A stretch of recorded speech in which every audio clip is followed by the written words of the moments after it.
औज़ु बिल्लाहि मिनश शैतानिर रजीम बिस्मिल्लाहिर रहमानिर रहीम।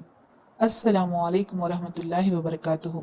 आज मैं जिस मौजू पर बात करने जा रही हूँ वो हमारे खाने पीने उठने बैठने सोने हर चीज पर हर बात पर गौर व फिक्र करने वाला मौजू है।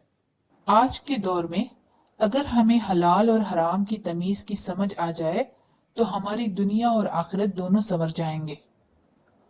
हमारी ज़िंदगी में रिज़्क़ हलाल की अहमियत बहुत ज़्यादा है और इसीलिए कि इस पर हमारी इबादत का दारोमदार है, इस पर दुआओं की कबूलियत का इन्हसार है और इसी से अज्र व सवाब और नेकियों का ताल्लुक है। और अगर ये ज़ाया हो जाएं तो हमारी इबादत बेमकसद, हमारी दुआएं रायगा और हमारी जो रियाजतें और कोशिशें हैं वो बेसमर होंगी। इसीलिए इस मौजू को बहुत संजीदगी से समझने की ज़रूरत है। हमारा दीन इस्लाम दरअसल एक मुकम्मल और जामे दीन है। इसमें ईमान और अकायद की बात भी है, आमाल की बात भी है और अखलाकियात की बात भी कही गई है। और हराम और हलाल का मसला बड़ी अहमियत के साथ कुरान मजीद में और हदीस नबवी में कई मरतबा बार बार पेश की गई हैं। इस मौजू पर उलमाए कराम भी बहुत ज़्यादा बयानात दे चुके हैं। कुरान की तफासिर में जगह जगह हराम और हलाल की निशानदेही की गई है और अहादीस की किताबों में भी हमें हलाल और हराम में तमीज सिखाई गई है। हम ये सब पढ़ते भी हैं और उलमाए कराम के दर्स भी सुनते हैं। आज हमने ये जानना है कि अल्लाह और उसके प्यारे रसूल सल्लल्लाहु अलैहि वसल्लम ने हमें जो सुन्नत दी है, क्या किया हमने, लिया हमने उसे अपनी जिंदगी में अपनाया हमने, क्या उस पर अमल किया हमने। अल्लाह ताला का हम इंसानों पर बहुत बड़ा एहसान है कि हमें अल्लाह ताला ने बेशुमार किस्म के खाने दिए हैं जिनसे अपनी सेहत को बरकरार रखने के साथ साथ उनकी लज्जतों से भी लुत्फ अंदोज होते हैं। लेकिन अगर वही रिज़्क़ हलाल हो तो बेहतरीन है। अल्लाह ताला ने कुरान पाक में बार बार हलाल की ताकीद और हराम से बचने का हुक्म दिया है। सूरह नहल की आयत नंबर 114 में अल्लाह ताला फरमाता है, जो कुछ हलाल और पाकिज़ा रोज़ी अल्लाह ने तुम्हें दे रखी है उसे खाओ और अल्लाह की नियामत का शुक्र अदा करो अगर तुम उसकी इबादत करते हो। उसी तरह सूरह बकरा की आयत नंबर 168 में अल्लाह ताला ने हुक्म दिया है, ए लोगों, जमीन में जितनी भी हलाल और पाकिज़ा चीजें हैं उन्हें खाओ पियो और शैतानी राह पर ना चलो, वो तुम्हारा खुला दुश्मन है। क्या हमने कभी ये सोचा है कि हलाल के मसले में शैतान का जिक्र क्यों है?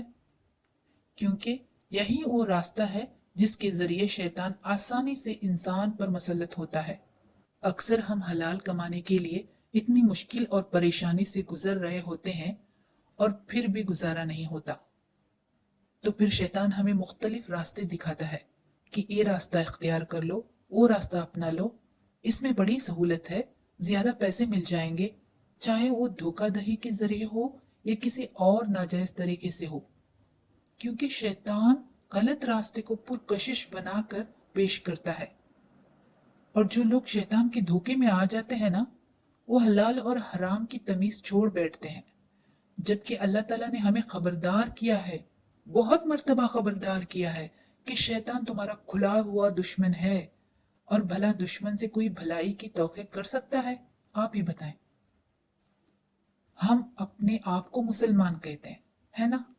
तो जो चीजें हराम है तो क्या एक मुसलमान इसमें जा सकता है?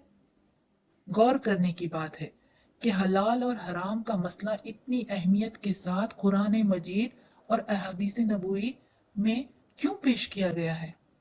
हराम और हलाल की तमीज दूसरे कौमों और मुसलमानों के दरमियान बुनियादी फर्क है। इसके बरअक्स हम में से अक्सर लोगों का ये ख्याल है कि दूसरी कौमों ने उस लिए तरक्की की है कि इन्होंने उस तमीज को छोड़ दिया। आज के दौर में अगर हमें हलाल और हराम की तमीज की समझ आ जाए तो हमारी दुनिया और आखिरत दोनों संवर जाएंगे इंशाअल्लाह। सही मुस्लिम की हदीस में आया है, एक इंसान मुश्किलात में घिरा हुआ है, जब अल्लाह की बारगाह में दुआ के लिए हाथ उठाता है लेकिन उसकी दुआ रद्द कर दी जाती है क्योंकि उसका खाना हराम, उसका पीना हराम, उसका लिबास हराम, तो अल्लाह ताला उसकी दुआ को कैसे कबूल फरमाएंगे। हमें सोचना चाहिए कि कहीं ऐसा तो नहीं कि हम भी दुआएं करें और वो अल्लाह ताला की तरफ से रद्द कर दी जाए। हमें इस बात पर गौर करना चाहिए कि हमारे ज़राए आमदन हलाल के हैं। अगर नहीं है तो हमारा खाना पीना पहनना ओढ़ना सब हराम है। आज हम माल की मोहब्बत में अल्लाह और उसके प्यारे नबी सल्लल्लाहु अलैहि वसल्लम के अहकामात को भूल गए हैं। और एक अजीब बात है कि ये उम्मत हराम चीजों की तरफ बढ़ रही है। लोग हराम चीजों को बहानों से नामों की तब्दीली से जायज करार दे रहे हैं। आज हम देख रहे हैं जो चीज सूद थी उसका नाम बदलकर मुनाफे का नाम दे दिया गया है। क्या किसी चीज का नाम बदलने से वो हलाल हो जाती है? आजकल यही हो रहा है। हम अपनी जिंदगी में औसत से ज्यादा अच्छी तरह जीने के लिए सूद ले रहे हैं।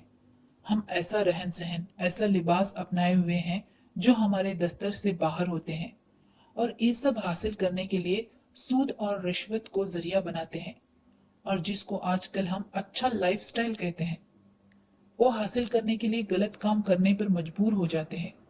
बददियानत और धोखा हमारे हर काम में शामिल हो गया है। आजकल हमारी अक्सर तिजारतें खरीद व फरोख्त धोखा दही पर मुबनी है। अशिया खुर्दनी में मिलावट आम है। नाकिस माल को बढ़ा चढ़ा कर पेश करके महंगे दामों में बेचना आम हो गया है। असल और नकल की तमीज मुश्किल हो गई है। सूरह मोमिनून में अल्लाह ताला फरमाता है, ए पैगंबर सल्लल्लाहु अलैहि वसल्लम, हलाल चीजें खाओ और नेक अमल करो, यानी हलाल के साथ ही अमल साले कबूल होंगे। अगर आपका रिज़्क हलाल है तभी आपके नेक अमाल कबूल होंगे। इसलिए अल्लाह ताला ने तमाम पैगंबरों को हलाल के साथ अमल सालिह की ताकीद की है। लेकिन आज के दौर का मुसलमान हर जायज और नाजायज तरीके से कमाते हुए माल को हलाल करने की कोशिश में कसरत से हज और उम्रे करने में लगा हुआ है।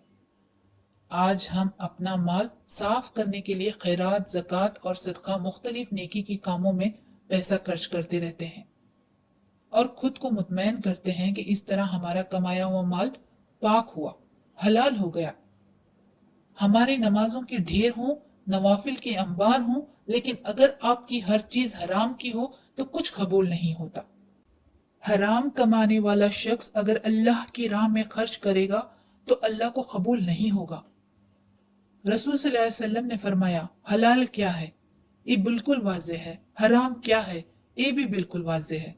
इन दोनों के दरमियान कुछ मुश्तबा चीजें हैं जिनके बारे में यकीन से कहना मुश्किल है कि हराम है या हलाल।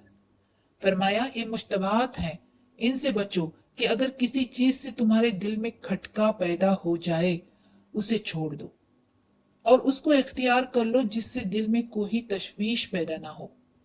ये सही बुखारी और मुस्लिम की हदीस है। लेकिन जिस दिल में ईमान है वो दिल गवाही देगा। आजकल तो हमारे दिल मुर्दा हो चुके हैं। हराम कामों और चीजों को अपनाने के लिए हम ढेरों हुलिये बहाने बनाकर अपने दिलों को मुतमईन कर लिया है और ये सोचते ही नहीं कि हम अपने हलाल रिस्क को कैसे हराम कर रहे हैं। हम रोजे की हालत में कारोबार कर रहे होते हैं, लोगों को झूठ बोलकर माल बेच रहे होते हैं। जिसने झूठ बोलना और उस पर अमल करना ना छोड़ा, अल्लाह ताला को उसका खाना पीना छोड़ना फाका करना मंजूर नहीं, और ऐन रोजे की हालत में सूद भी ले रहे होते हैं। रोजे की हालत में तो अल्लाह ताला ने हलाल रिस्क भी हराम कर दिया है ना? तो झूठ बोलना, सूद लेना, रिश्वत लेना या देना तो है ही हराम। तो जाहिर है कि ऐसा रोजा कैसे कबूल होगा? आप ही बताएं। ऐसे इंसान को ना ही क़ियामुल लैल और ना ही इबादतों नमाजों से कुछ हासिल होगा। इसकी ये जिद्दोजहद बेकार होगी। हमारी दुआओं की कबूलियत के दरमियान सबसे बड़ी रुकावट हराम चीज है। क्योंकि आज का दौर नफसा नफसी का हो गया है। हालात ऐसे हो चुके हैं कि कोई बात कह देना आसान नहीं।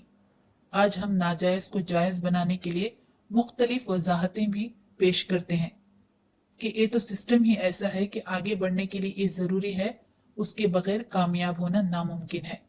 ये कहकर खुद को मुतमईन कर लेते हैं। बदकिस्मती से आज हम उन दुनियावी मामलात में फंसे हुए हैं। दिन और रात फिक्र है तो बस उन्हीं मामलात की कि पैसा कैसा कमाया जाए, आगे कैसा बढ़ा जाए, शानदार महलें कैसे बनाए जाएं, कार कैसी खरीदी जाए, और अपने मुख्तलिफ काम निकलवाने के लिए अपने माल को रिश्वत के तौर पर पेश करना और रिश्वत लेना, इन सब के मर्तकब हो रहे हैं। रसूल सल्लल्लाहु अलैहि वसल्लम ने का फरमान है, इब्ने माजा की हदीस है, रिश्वत लेने वाला और रिश्वत देने वाला दोनों जहन्नमी हैं। लेकिन रिश्वत को आजकल हमने मुख्तलिफ नाम दे के रखे जो हुए हैं। तोहफे तहाइफ की शक्लों में हम अपने काम निकलवाने के लिए अपने से ऊपर के अहदों पर फायज अफसरों को दे रहे होते हैं। आजकल ये सब तोहफे रिश्वत में दिए जाते हैं और जायज समझे जाते हैं। मुख्तलिफ लोगों का जायज काम रिश्वत लेकर करना एक आदत सी हो गई है कि दूसरे 400 ऊपर आ जाते हैं। इसी तरह हर शोबे में ऊपर की कमाई असल लफ्जों में रिश्वत ही है, लेकिन हमें महसूस ही नहीं होता कि हम कोई गुनाह कर रहे हैं। ये बातें तो अब जिंदगी का मामूल बनती जा रही हैं। लेने वाले को एहसास होता है, ना ही देने वाले को, कि वो कितने बड़े गुनहगार हैं। ऐसा ही एक वाकया आपके सामने बयान करती हूँ। एक शख्स थे, कुछ साल पहले उनके बेटे को अपने मुल्क में ड्राइविंग लाइसेंस लेने की जरूरत पेश आई, तो उसके लिए फॉर्म्स वगैरह तो भरे, फीस भी जमा कर दी। अब एक कंप्यूटर टेस्ट और ड्राइविंग टेस्ट देना था, जिसके बाद ही उनके बेटे को लाइसेंस मिल सकता था। खैर, पहला टेस्ट तो बेटे ने पहली बार में ही आसानी से पास कर लिया। अब ड्राइविंग टेस्ट की बारी आई। बेटे ने बड़ी खुद एतमाद से गाड़ी चलाई, लेकिन खिलाफ तवक्को उस इंस्ट्रक्टर ने छोटी सी गलती की निशानदी करके उनके बेटे को ड्राइविंग टेस्ट में नाकाम करार दे दिया कि आपने ड्राइविंग टेस्ट दोबारा देना है। उस शख्स के बेटे को बहुत ही हैरानी हुई। इसमें 2 मौके और दिए जाते हैं। अगर दोनों मौकों में नाकामी हो तो दोबारा फीस जमा करके फिर से कंप्यूटर और ड्राइविंग टेस्ट देना पड़ता है। ये तो आप सब लोगों को पता ही है। बहरहाल, अब जो दूसरा मौका आया तो इत्तेफाक से बेटे का ड्राइविंग टेस्ट इसे इंस्ट्रक्टर ने ले लिया और इस बार भी इसे छोटी सी गलती पर नाकाम करार दिया। अब तो उस शख्स का बेटा बहुत ही दिल बर्दाश्ता हुआ और यही कहे जा रहा था कि मुझे यकीन है कि इन्होंने मुझे जानबूझकर नाकाम करार दिया है, वरना मैंने तो तमाम ड्राइविंग सही तरीके से की थी। इत्तेफाक से उस दिन उनके वहां रिश्तेदार मेहमानों का आना हुआ। उस शख्स के बेटा बहुत उदास था। चुनांचे मेहमानों के सामने भी उस बात का जिक्र हुआ तो सब ने एक ही राय दी, जिसे सुनकर सब घर वाले दम बखुद रह गए। सबका कहना यह था कि बेटा, जब तीसरी बार आप ड्राइविंग टेस्ट देने जाओ ना, तो इंस्ट्रक्टर के हाथ में 500 रुपए का नोट थमा देना। देखना कैसे आपको बगैर टेस्ट लिए कामयाब कर देगा। हर बार आपको छोटी सी गलती पर नाकाम करार देने का यही मतलब है कि आपसे वो कुछ तकाजा कर रहा है। इसके बगैर आजकल कोई काम नहीं होता। आप आजमा कर देख लें, तभी आपको कामयाबी मिलेगी। ये सुनना था कि उस शख्स के बेटे ने झट से कहा कि नहीं अंकल, रिश्वत लेने वाला और देने वाला दोनों जहन्नमी है। मैं अपनी तमाम इबादतें, उम्रें, नमाजें और हज को क्यों खराब कर दूं? अगर लाइसेंस नहीं देना हो तो ना दे, मगर ऐसा हरगिज नहीं करूंगा। दरअसल ये छोटी छोटी बातें हमारे माशरे में इतनी आम हो गई हैं कि हमें इनका एहसास ही नहीं होता। आजकल साहिब इख्तिदार लोग वोट खरीदने के लिए गरीब लोगों में अनाज और मुख्तलिफ ज़रूरत ज़िंदगी का सामान इलेक्शन के दिनों में बेजरिए तकसीम करते हैं और नासमझ लोग खुश होकर बिक जाते हैं, यानी दूसरे लफ्जों में रिश्वत लेने के मर्तकब होते हैं और इनकी ये सारी ज़रूरियात ज़िंदगी का सामान भी हराम हो जाता है और इनके वोट से मंतखब होने वाला शख्स का ओहदा और कमाई सब हराम हो जाती है। लेकिन ये सब इतना आम हो चुका है कि हमारे यहाँ लोग इसे रिश्वत लेने या देने के जमरे में नहीं डालते, बल्कि जायज़ करार देते हैं और इसे वक्त का तकाजा लेते हैं। अगर एक मुलाजिम अपनी ड्यूटी पूरी नहीं करता जिसकी इसे तनख्वाह मिलती है, तो उसकी तनख्वाह भी हराम हो जाती है। मुख्तलिफ सरकारी इदारों हों या प्राइवेट इदारों में आजकल मुलाजिमीन सिर्फ हाजिरी लगवाने जाते हैं और तनख्वाह पूरी ले लेते हैं, तो इन्हें सोचना चाहिए कि उनका रिस्क हलाल है। जिसने जो चीज चोरी की, जिस तरह चोरी की, सब हराम है। गाड़ी का ड्राइवर जब सिग्नल की सुर्ख बत्ती पर इसलिए ना रुके कि दाएं बाएं कोई नहीं है, तो वो खिलाफ वर्जी करके सिग्नल क्रॉस कर लेता है। बज़ाहिर तो ये एक छोटी सी बात है, लेकिन अगर सोचा जाए तो ये भी एक चोरी है। ऐसी बहुत सी छोटी छोटी बातें हमारी जिंदगियों में शामिल हैं और हमें इनका एहसास ही नहीं होता, क्योंकि हमें अल्लाह का डर और खौफ नहीं रहा। अगर अल्लाह का डर और खौफ हो तो हर छोटी सी छोटी बात का एहसास हो जाता है। जब हम हलाल और हराम की तमीज भूल जाते हैं ना, तब शैतान हमें हराम के साथ मिलकर बुराई की दावत देने लगता है और हम आहिस्ता आहिस्ता उसका हिस्सा बनते जाते हैं। ये भी नहीं देखते कि क्या कमा रहे हैं, क्या गंवा रहे हैं और हमारे अहल व अयाल के पेट में क्या जा रहा है। हराम रिज़्क से खड़े किए गए हुए घर, कोठियां, महलात, खरीदी हुई गाड़ी कभी हमारे लिए सुकून का बायस नहीं बन सकते, और हलाल की कमाई से बनाया हुआ एक सादा सा छोटा सा घर सुकून का बायस होता है। हमें अपनी रोज़मर्रा जिंदगी के मामूलात और इन छोटी छोटी बातों पर गौर फिक्र करना चाहिए कि हम जाने अनजाने तरीके से हराम के मर्तकब तो नहीं हो रहे हैं। जहां दीन हक गालिब न हो और वहां बातिल का निजाम हो, तो हमें हर कदम फूंक फूंक कर उठाना होगा। जब अल्लाह और उसके रसूल हमें हुक्म देते हैं कि तुम्हारा रिस्क हलाल होना चाहिए, तो हमें उसका सबसे पहला जायजा लेना चाहिए, क्योंकि हराम गंदगी है और जब गंदगी जिस्म के अंदर जाएगी तो पूरा इंसान गंदा होगा, है ना।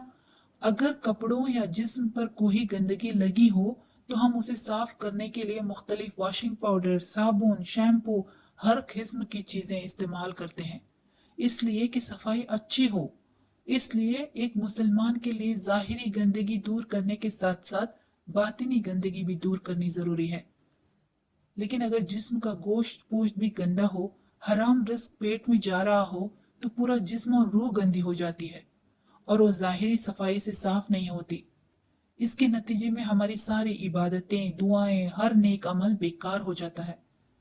और अगर हम हलाल और हराम के रिज़्क की अहमियत समझ लें तो हमारी दुनिया और आखिरत दोनों संवर जाएगी। हमारे प्यारे नबी सल्लल्लाहु अलैहि वसल्लम ने फरमाया, जो शख्स अपने हाथों से मेहनत करके रोजी कमाता है, अल्लाह ने इसे अपना दोस्त करार कर दिया। और तिरमिज़ी और इब्ने माजा की हदीस मुबारक में है, आप सल्लल्लाहु अलैहि वसल्लम ने फरमाया, अमानतदार ताजिर क़यामत के दिन अंबिया और सालिहीन के साथ होगा। यानी इससे ज्यादा रिज़्क़ हलाल की बरकत और क्या होगी, आप बताएं। हम अपने बड़ों से सुनते आए हैं कि जिन बच्चों ने रिज़्क़ हलाल खाया वो बड़े नेक और फर्माबरदार होते हैं। ये बात हम और आप सुनते आए हैं और हमने इस बात को सादिक भी पाया है। आज अगर हम माएँ, बहनें, बेटियां इस बात की तरफ मुतवज्जा हो जाएं और अपनी जिंदगी के तकाजे कम कर दें, तो अक्सर मर्द हराम कमाने पर मजबूर ना होंगे। और जहां जहां जिस के हाथ में जिम्मेदारी है उसे पूरी करें और हराम की तरफ जाने वाले रास्तों से बचें। और अगर हम ये सोचें कि इंसान की इज्जत ब्रांडेड कपड़ों, जूतों और कोटियों, महलों, गाड़ियों और जेवरात में नहीं, ये नमूद व नुमाइश की जिंदगी कामयाबी का मियार नहीं है, बल्कि हम अपने सहाबाए कराम की जिंदगी को देखें। इनकी जिंदगी में कामयाबी का मियार क्या था? अपने महदूद वसाइल और सादगी में इन्होंने कितनी कामयाब जिंदगी गुजारी और दुनिया को क्या दिया, तारीख उसकी गवाह है। आज हमें ये सोचना और इस बात पर गौर करना चाहिए कि रसूल सल्लल्लाहु अलैहि वसल्लम ने हमें जो सुन्नत दी है और जो तरीके सिखाए हैं, क्या हमने अपनी जिंदगी में इस पर अमल करने की कोशिश की है? अगर नहीं तो अभी भी कुछ नहीं बिगड़ा। जितना वक्त और जितनी सांसें बाकी हैं उन पर अमल करना शुरू कर दें और अपने लिए, अपने अहल व अयाल के लिए हलाल तरीकों से रिज़्क़ तलाश करना शुरू कर दें, क्योंकि आप सल्लल्लाहु अलैहि वसल्लम ने इरशाद फरमाया, कोई शख्स दुनिया में इस वक्त तक नहीं जा सकता जब तक कि वो अपने हिस्से का रिस्क ना हासिल कर ले। ये हो सकता है कि इसके मिलने में ताखीर हो, तो अल्लाह ताला से डरते रहो और रोजी हासिल करने में अच्छा तरीका इख्तियार करो और हराम के करीब ना जाओ। अगर हम ये सोच लें कि जो मिलना है इतना ही मिलेगा, तो क्यों ना सही तरीके से हासिल किया जाए और हम ये देखें कि हमारा रब क्या चाहता है और हमारे रब की रजा को देखें और इसके नबी सल्लल्लाहु अलैहि वसल्लम के बताए हुए तरीके अपनाएं, तो सब आसान हो जाएगा। हमेशा हलाल रिज्क की तलब करें, उसी हलाल रिज्क से अपने बच्चों की तरबियत करें, तो हम पर खुद ब खुद हलाल रिज्क की बरकतें जाहिर होने लगेंगी और हमारी आखिरत भी संवर जाएगी, क्योंकि दुनिया आखिरत की खेती है और इस खेती में हम सब हल चला रहे हैं। अगर हम अल्लाह के पसंदीदा बंदों में शामिल होना चाहते हैं तो हमें अल्लाह और उसके रसूल सल्लल्लाहु अलैहि वसल्लम के बताए हुए उसूलों के मुताबिक हमेशा जिंदगी बसर करनी चाहिए, और हर वो चीज जो इंसान को बुराई और हराम की तरफ लेकर जाती है उससे इज्तनाब करना चाहिए। अल्लाह ताला हम सब पर रहम फरमाए और नेक आमाल करने की तौफीक दे और हलाल रोजी अता फरमाए और हराम चीजों से हमारी हिफाजत फरमाए। आमीन या रब्बुल आलमीन।